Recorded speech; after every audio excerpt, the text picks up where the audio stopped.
With regards to your faith, have you found yourself saying, I just know there has to be something more that I don't really understand? You need to stay tuned.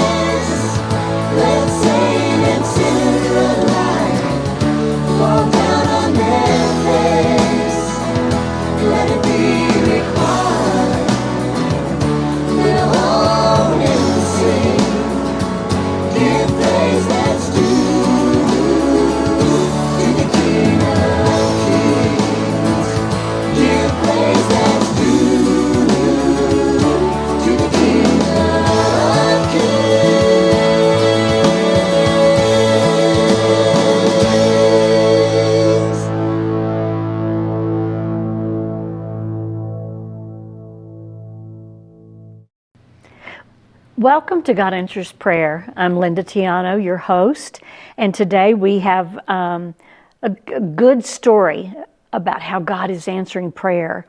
And I think you're going to be challenged. And let's go to the book of Psalms, chapter 91, verses 1 through 4. He who dwells in the shelter of Elyon will abide in the shadow of Shaddai. I will say of Adonai, He is my refuge and my fortress, my God in whom I trust. For He will rescue you from the hunter's trap and from the deadly pestilence. He will cover you with His feathers, and under His wings you will find refuge. His faithfulness is our body armor and shield. Dinah Dye is a teacher who is called to help Christians understand their foundation in the Hebrew Scriptures and to help Jews understand the fulfillment of the Torah in Yeshua. We're going to be back with Dinah right after this. Well, welcome back.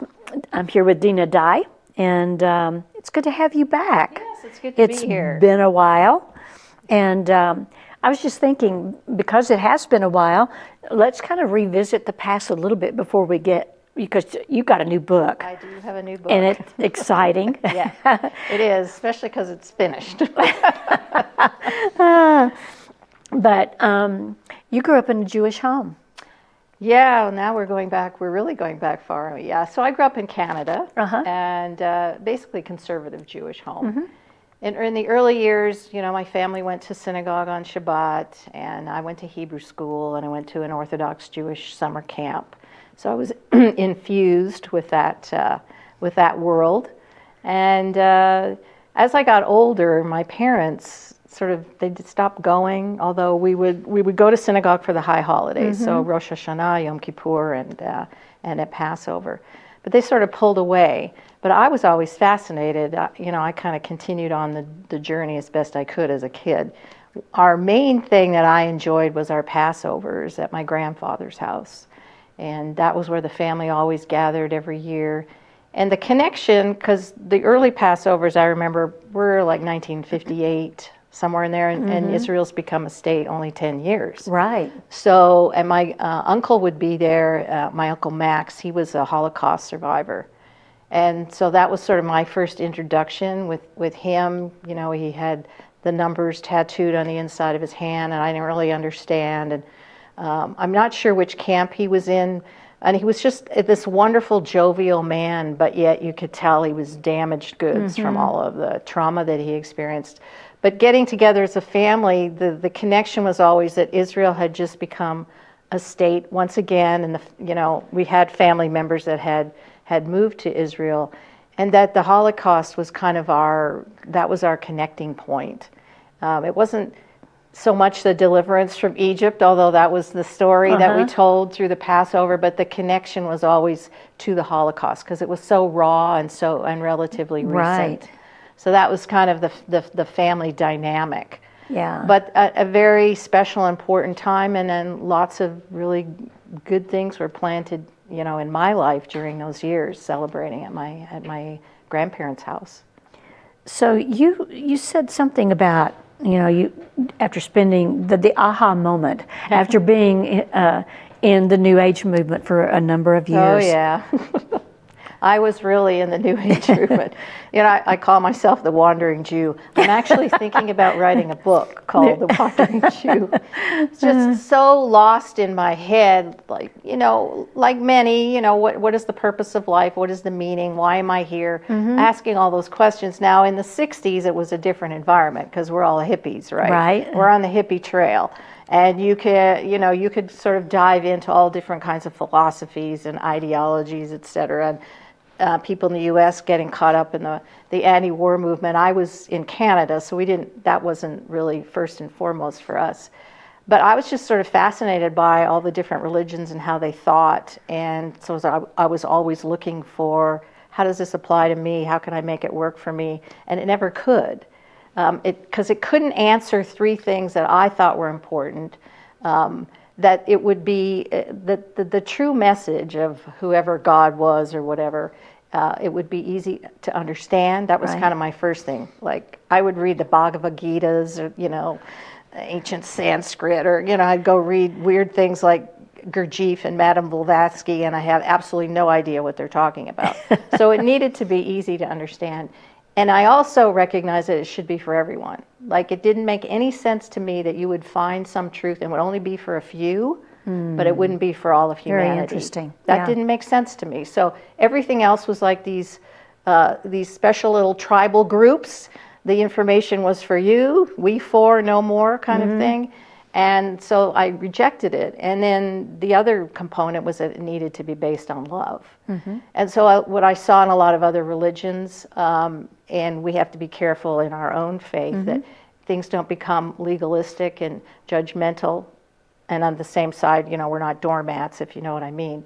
But the heartbeat of a true faith needed to extend mercy. So mercy was the center, in my mind, to a faith that showed, you know, your God loves. And what's interesting, I've been teaching on the Sermon on the Mount again. And if you go through, we call them the Beatitudes, which it actually doesn't really translate. You know, usually says praiseworthy, oh, how happy is the man, you know. But it actually means how honored is the one.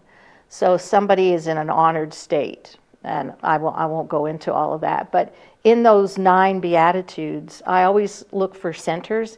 And the center of the 9 Beatitudes is, blessed are the merciful, for they will receive mercy. And so that needed to be the heartbeat of whatever I thought was truth when I did finally figure it out. So that was a little bit of the journey there. Somebody handed you a Bible, right? Yes, I think it was in like 1979. And after going through all this stuff and reading, I mean, I was always a researcher. I always loved to research history, etc. But somebody handed me the Bible, and of course I knew the Old Testament quite well, but I had never read the New Testament. And I'm about 27, somewhere in there. Which seems shocking, right? But I never read it. I had no idea. And I heard about it, someone named Jesus, who we call Yeshua in Hebrew. And I read the entire Bible cover to cover in about a week. And so when I got into the New Testament, and I got to the story in John about the woman caught in the act of adultery, let he who is without sin cast the first stone, that was like the moment. I just understood at that moment, this was the God who was merciful, who loved, who had a message for everyone, not just, you know, a few. And that was a message that was easy to understand. So it kind of fit all the criteria. Now, you know, the journey began after that, and I did end up in an Assemblies of God church and, you know, all that sort of thing. But that was kind of the moment. And I should add, leading up to that moment, was my experience going to the Quinby Center in Alamogordo back in the 70s, where you got past life readings. Oh. I'm not advocating for that, but you know, as a confused hippie, someone said, well, you could go down to the Quinby Center and you have your aura balanced, you know, all your chakras and your energy centers, get them, and they'll do a past life reading for you. I thought, oh, cool. So I go down there, I think it's like August of 79. And this guy tells me that in my past life I was a disciple of Christ in Israel. And then I followed Peter and ended up in the catacombs in Rome. I'm like, how cool is that? So I needed to know more about who this Christ person was, right? I mean, I'd heard about Jesus. So I had gone, when I went back to Taos, which is where I was living, I went to the library and took out books trying to find out who Jesus was, and Paul and Peter, etc. So I had read those historical accounts so that when the Bible was handed to me, I read the whole thing. But I mean, is that like, I say that's God's joke. I mean, is that bizarre? It is, totally. Yeah.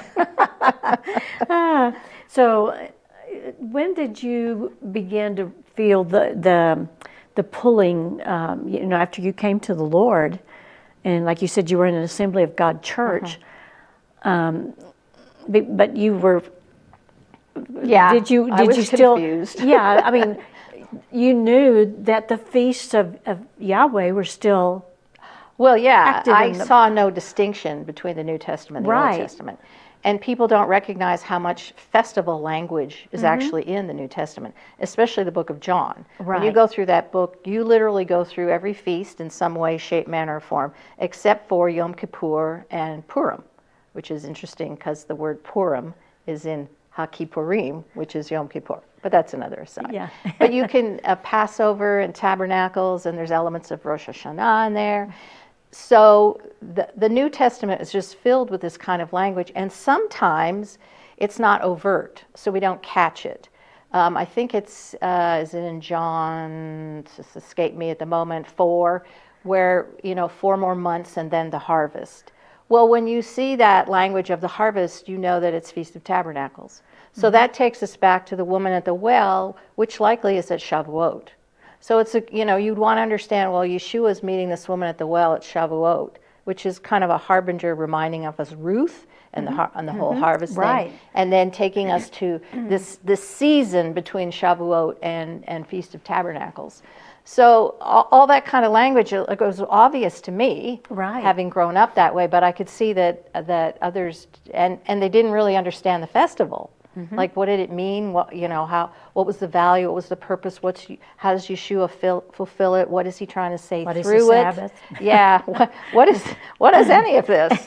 So I didn't have a problem recognizing the language, and so then the Lord has always put me in a sea of Gentiles. So I set out to try to explain to those who are not Jewish what is going on here, and how, basically their connection to the scriptures is through Judaism, or through the Jewish people, I would be better said, in the first century. So then I've got to unravel all this and then try to show, okay, your foundation is actually the Tanakh, or the Old Testament, and the New Testament just built on that, and here's why. So from Taos and teaching to Santa Fe and teaching, and now to Edgewood, but even beyond. I mean, now the Lord has expanded. I've taught. I mean, I've taught in Singapore. I'm overseas in various places. I've found myself in unusual places teaching. The Lord has opened that up. Now things got more difficult with COVID, right? Everything kind of shut down. So I haven't traveled near as much since, but I've put all my energy into writing books, and then I do an online course from my first 3 books. I help people walk through the sort of ancient Near East culture and world, the world in which the Bible was written, to help them understand. Okay, what's going on here? Because there are many things in the Bible that make no sense. Let's be real. And if you are going to just be dogmatic and say, yeah, I get it, I don't know what to tell you, but you've got to put them back in their historical culture and time and language. And once you understand it, then you can move forward and begin to make an application in your life or the community in which you're a part of. And it must be such a joy to see people awaken to that. Oh, amen. Yeah, because it was a lonely journey back in the late 70s, let me tell you. I mean, there was Jews for Jesus, and they had their moments. They're a little odd on some things, And the Messianic movement was just sort of getting started. You had Lamb out from Pennsylvania, some of these early Israel's Hope, some of these early Messianic, what was the other one? I can't think of their name. But so there was something, but in northern New Mexico, there was nothing. So I didn't know where I fit. And it was very challenging, and nobody wanted to hear it. And I did struggle early on with pastors who didn't really want to hear this, were challenged by it. It didn't fit into their, Christian worldview, I guess. Yeah, and yet in the mountains of northern New Mexico, there were those. Oh, there were underground kind of that came to know Yeshua. Well, we had like Don Compton out of Shalom, right, in Santa Fe, and then I was Andrew Bush was my pastor up in. And Andrew Shishkoff, who eventually moved to Israel, and now, he's got Tents of Mercy. Eitan he goes by the name Eitan, and he's been over there 30 years. So, but he was part of the mountains of northern New Mexico, Jewish man who ended up in Israel. Amen.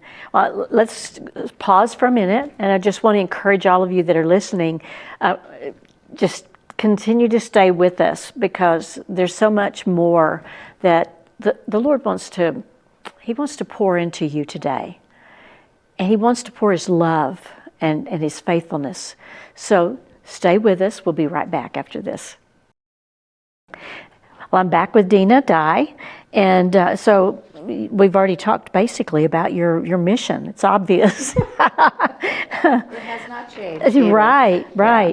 So tell us, I know we're going to be talking more about this newer book. But you said the first 3 books, you have workbooks and teachings and things on those, because I think that's integral to even what you've done with this other. Absolutely. So tell us about those. So, as you study and teach and, research, the journey changes. And early on, I did a lot of work in the festivals, trying to bring that message to quote the Gentiles who didn't understand it. But in that same way, as I began to teach that, I began to grow out of that as well. And one of the things, I'm thinking it's about 15 years now, that I just never saw in the scriptures until then, was this whole pattern of the temple, like the place of the presence of God. I didn't see it. And then suddenly I saw it, and I realized it was absolutely everywhere in every passage. We recognize the tabernacle and the temple, etc., but it's so much bigger than that.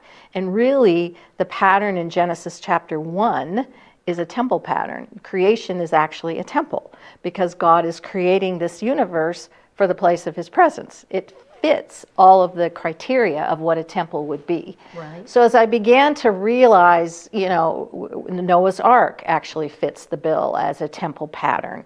The tents of the patriarchs, where Abraham and sons dwelled. All of this had language, and of course the ultimate was the tabernacle in the wilderness with Moses. Moses ascends the mountain. God gives him the design and plan, services and rituals and everything that would go in it. And then the tabernacle is a replica of the mountain, which is speaking of the temple, but it becomes a mobile temple. So now you're moving the people, and God's presence is mobile, which in the end is really where God was going to take it as for Christians, as we are a mobile temple, on the move, moving out to the 4 corners of the earth to bring the message that God, has won the victory against the battles, and we'll talk about that in the next segments. But the battles with chaos, or the chaos creatures, but He is the warrior, has won the victory and defeated these chaos figures to give you a new life, that new creation life that only you could have if those enemies are gone. So as I began to see that, I started writing in that. The garden obviously is this just wonderful picture, the temple pattern, the presence of God. So the first book I wrote was The Temple Revealed in Creation, which is a hard thing to write about since nobody was there. It's like, okay. But it's quite scholarly. So it's maybe not for everybody, but to try to bring what is the scholarship world seeing in this, and how do they put this together. So I did that one, and then after that, The Temple Revealed in the Garden, and showing the garden as a temple pattern. And there's just lots, that's a whole show in itself. And then the third one in the series is the temple revealed in Noah's Ark. And people just don't realize just how compelling that is. Yeah. That this ark that's got 3 levels, just like heaven, earth, and sea, just like the universe, and at the top level considered like the dormitory of the priest, Noah and family, and then the animals, and then the refuse in the bottom. You really have this imagery, and then it lands on a mountain, and then they come off the ark and build an altar. Like there's just so much pattern in there. And again, this idea of a mobile, it's moving on the seas, like the tabernacle moved kind of in the wilderness in the sand, if you will, and now the ark itself moves on the sea. So there's always this thing about a moving tabernacle, a moving place for the presence of God. It's not this one stationary place where everybody goes to, it's that it's moving out. So those were the 3 books. I kind of combined them together in a series, the Temple Revealed series, and then I wrote a course that encompasses all 3 books. It's a 12-week course, and it goes through the themes that are similar throughout the 3 books. Themes like I talk about the creation covenant, I talk about Eden as sacred space, I talk about life in the field, like the world, how does that work? I talk about kings, enthronement, rest, all these different ancient Near East topics. And so it's a 12-week course, and students take it, and hopefully they're better for it. So a question, you mentioned the covenant. Yeah. And there were numerous covenants. Correct. And each one built upon Correct. the one that was before. Yes, yes. So what does it mean when it's said that we now have a new and better covenant? Does that mean all the others So are the problem is the translation there. New implies the old is not good. Right. But a better translation would be refreshed. So the idea, think about a womb, because there's a lot of womb connection to all this.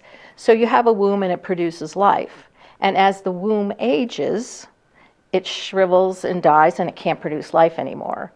But it doesn't mean it's over. The person's still alive doing whatever.